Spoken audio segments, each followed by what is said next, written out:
अस्सलामुअलैकुम। सबसे पहले तो आपको ये बता दूँ कि अगर आप ये समझ रहे हैं कि मैं आईएसएसपी में नॉट रिकमेंड हूँगा, इस वजह से अपनी गलतियाँ बता रहा हूँ, तो मैं आपकी इस्लाह के लिए कह सकता हूँ कि मैं आईएसएसपी में अल्हम्दुलिल्लाह रिकमेंडेड हूँ और आपको गलतियाँ इस वजह से बताना चाहता हूँ कि एक रिकमेंडेड कैंडिडेट से जो गलतियाँ होती हैं, वो भी एक इस कदर फ़ायदेमंद होती हैं कि आइंदा वाले उन कैंडिडेट्स के लिए एक मिशल-ए-राह का काम दे सकती हैं कि जब वो आएँगे इस स्टेज के ऊपर, तो वो इस कदर ये छोटी-छोटी गलतियाँ भी ना करें जो एक रिकमेंडेड कैंडिडेट करता है, ताकि उनको अपने बारे में बिल्कुल भी टेंशन ना हो और वो बिल्कुल रिलैक्स हो जाएँ कि हम इंशाल्लाह रिकमेंडेड होंगे। सबसे पहले तो मेरी जो मिस्टेक है वो यही है कि मैं एक बहुत बड़ा बैग अपने साथ लेके नहीं गया था, बल्कि शापर लेके चला गया हूँ। अब आप समझ सकते हैं कि एक बैकग्राउंड हमारा इस कदर ज़्यादा रिच नहीं था। अपने साथ शापर लेके चला गया हूँ, बैग नहीं लिया, जो कि मुझे वहाँ पे महसूस हो रहा था कि बाकी सब ने बैग लिए हुए हैं, ख़ुसूसन जिन्हें हम व्हीलों वाला बैग कहते हैं, तो वो लेके जाना चाहिए आपको। और एक और वीडियो है जिसमें ये बताया जा रहा है कि आपने अपने साथ कौन-सा सामान लेके जाना है, कौन-सा सामान नहीं लेके जाना है। इस वीडियो के बाद आप उसको भी देख सकते हैं। इसके बाद है कि मैं आखिरी दम तक जब सेंटर तक पहुँचा हूँ, तो मैं मोटरसाइकिल पर पहुँचा हूँ। ये गलत बात थी। देखिए जी, सेंटर के से पहले अगर रुक जाता और मोटरसाइकिल भी कौन-सा, एक फ़ज़ूल सा फटीचर मोटरसाइकिल। मतलब अगर हम पहले ही रुक जाते, कार पे आता तो अच्छा इंप्रेशन पड़ता, पैदल आता उससे अच्छा इंप्रेशन पड़ता। लेकिन अगर मोटरसाइकिल पे आया हूँ, आखिरी टाइम तक सेंटर में 3 बंदे घुस के आए हैं मोटरसाइकिल पे, तो वो एक अच्छा इंप्रेशन नहीं पड़ा। सेंटर के गेट तक आके उतरा हूँ, तो वो अच्छा इंप्रेशन नहीं पड़ा। सारे ऑफिसर्स के स्टैंडर्ड के थे लोग और ऑफिसर्स के बच्चे भी आए हुए थे। गो मैं रिकमेंड हो गया हूँ, लेकिन ये थोड़ी-थोड़ी बातें हैं जो आपने इनका ख्याल रखना है। आपने सेंटर से पहले उतर जाना है और पैदल आ जाना है। अगर आपके पास कार है तो आप कार पे आ जाना। उसके बाद मैं अपने बैग में ना चीज़ें अच्छी तरह अरेंज करके नहीं आया अपने छापरों में, क्योंकि जब मैं आखिरी दिन वहाँ पहले दिन यहाँ के पहुँचा हूँ ना वहाँ सेंटर में, तो मुझे कहा गया अपनी बॉल पेंट्स वगैरह निकालें, क्लिपबोर्ड निकालें और पहुँच जाएँ हॉल के अंदर। तो मैंने इतना ज़ोर लगाया, मेरे से शापर की गिरा ही नहीं खुली और सामान भी अंदर इतना घुसा हुआ था कि मुझे शापर फाड़ना पड़ गया अपना।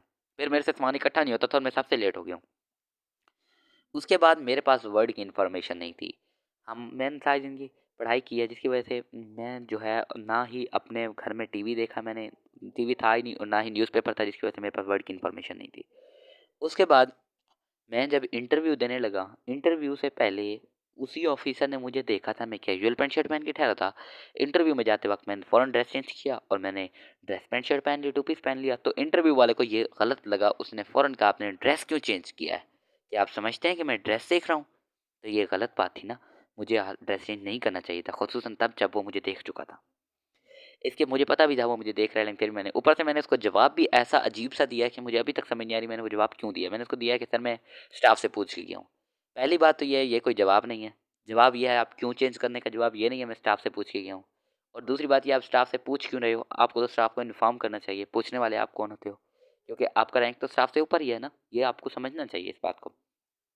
इसके बाद मैं कमांड टास्क जब करने लगा हूँ, मेरे से वो कंप्लीट नहीं हुआ। मैंने जब ग्रुप प्लानिंग किया तो मैं आगे-आगे बढ़ा हूँ, मैं करूँगा ग्रुप प्लानिंग, लेकिन मेरे से फिर वो कंप्लीट नहीं हुई। इसके बाद जब एक साथी ने मुझे कहा है कि आप दीवार के ऊपर चढ़ो, मैंने फ़ौरन कहा मैं नहीं चढ़ सकता, मैं छोटा-सा हूँ, आप इतने बड़े हो, मैं तो पिस जाऊँगा नीचे, मर जाऊँगा। तो ये देखें ये कितना नेगेटिव इम्पैक्ट पड़ा है जीटीओ के सामने।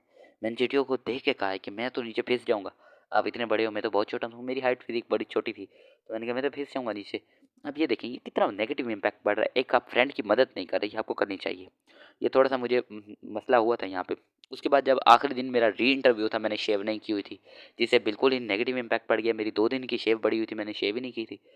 अच्छा, जब मैं उधर सेंटर में गया, मुझे नहीं पता था कि कैजुअल ड्रेस कपड़े कौन-से होते हैं और ड्रेस पैंट शर्ट कौन-सी होती है, टू पीस पहनना चाहिए या कैजुअल पहनना चाहिए। मैंने उन पाँचों दिन में ना कैजुअल ड्रेस ही पहनता रह गया हूँ। मतलब जीन्स और वो शर्ट्स जो कैजुअल सी होती है। तो मुझे अगर ज़्यादा गाइडेंस होती तो मैं ड्रेस पैंट शर्ट पहनता और आपको भी कहूँगा कि टू पीस लेके लेके जाएँ और टू पीस पहनें।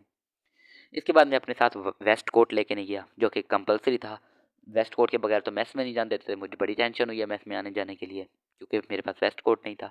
उसके बाद ना मेरे पास एक आदत थी, जो अच्छी नहीं थी, लेकिन वो थी, छूट नहीं रही थी। वो ये थी कि मैं लोगों से ज़्यादा मिला-जुला नहीं था, तो जिसकी वजह से मैं लोगों की बात को ना पहली दफ़ा समझ नहीं सकता था। और वो हर दफ़ा ना मुझे बात 2 दफ़ा करते थे हर ऑफ़िसर, और मैं हर बात के जवाब में ये कहता था जी, फिर वो बात रिपीट करते-करते थक जाता है बेचारा ऑफ़िसर। तो ये एक अच्छी बात नहीं है कि आपको पहले अटेम्प्ट में बात समझ ना आए। आपको समझ जानी चाहिए पहले अटेम्प्ट में, और कोशिश करें समझ नहीं आए, तो समझने की कोशिश करें, इशारे से समझ जाएँ बात उसकी क्या होगी। ये चंद मेरी मिस्टेक्स थी।